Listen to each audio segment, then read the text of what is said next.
Hi, Mayor Figueredo, and I'm here with Dr. Benaquista, the Superintendent of Schools. I'm visiting in his territory. A great day in the township, a very emotional kind of day. And I'm going to let Ms. Gilley talk a little bit about what these young people are doing, what they've done, and what they have in their hands. Ms. Gilley? Sure. So we reached out to Union High School along with the students at Kean University, and we have letters written for Operation Gratitude, which are going to the troops, which are going to first responders, and which are getting included in care packages sent all over the world. That's really amazing, just amazing. And this young man here, I think, has some more information, does he not? What is your name? My name is Genesis Munoz. Tell us a little bit about what we're doing here today and what you, ladies and gentlemen, have done.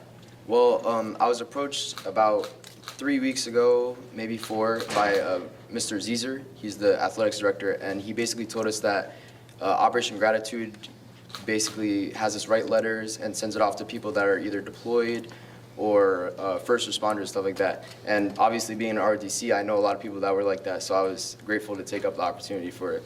It's just a wonderful gesture. It may seem a small gesture, but to that lady or gentleman who's away, who's out there defending us, it's so important to receive that letter from home, a letter of warmth. So I want to thank all of you for doing that.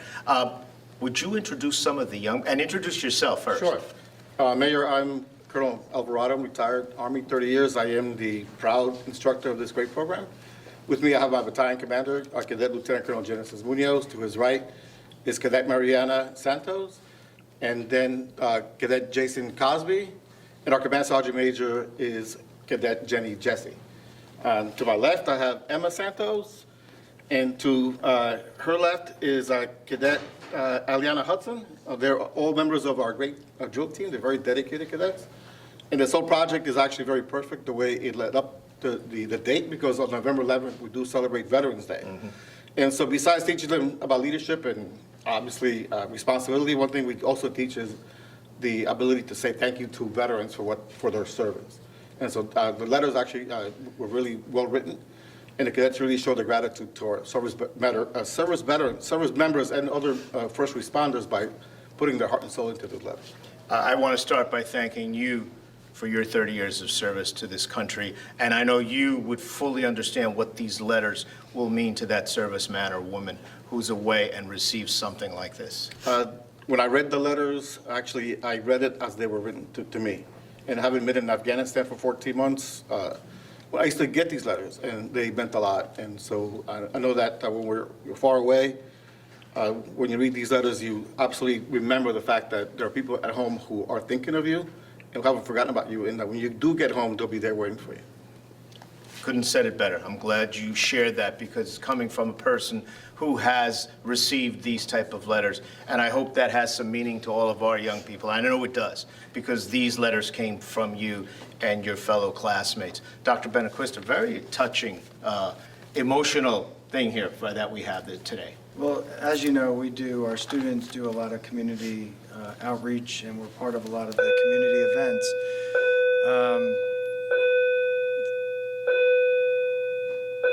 This outreach means so much more, especially as Colonel says, this proud program we have.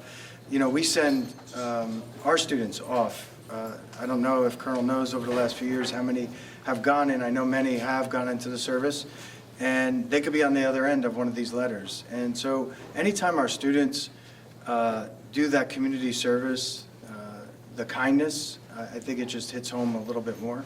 And it's part of school, going through school, is learning how to do those things and giving back to your community and doing something for someone else. And that this is teaching that. So I'm really proud of our school, our students, our leadership within the department, within the school, to really get this to go.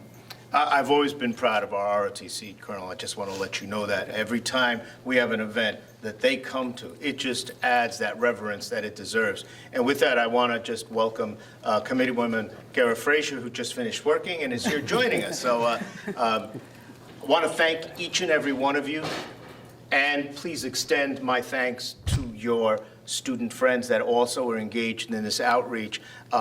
And I know, Colonel, the men and women that receive these will surely be touched, as you've experienced before, when you're out there working hard on behalf of our country and protecting us abroad. So I want to thank you, Colonel. Ms. Gilley, thank you so much also. Absolutely. Thank you for having us. All of these letters are going to be paired with the ones that were written at Kean University and sent off to Operation Gratitude soon. Great moment. Great things happening here in our high school. These are some of the things that don't always get out. This is just absolutely phenomenal, hearing this, experiencing this.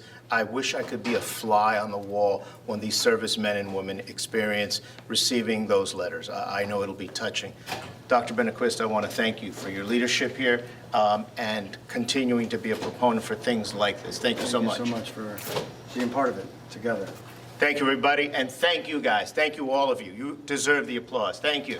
Thank you.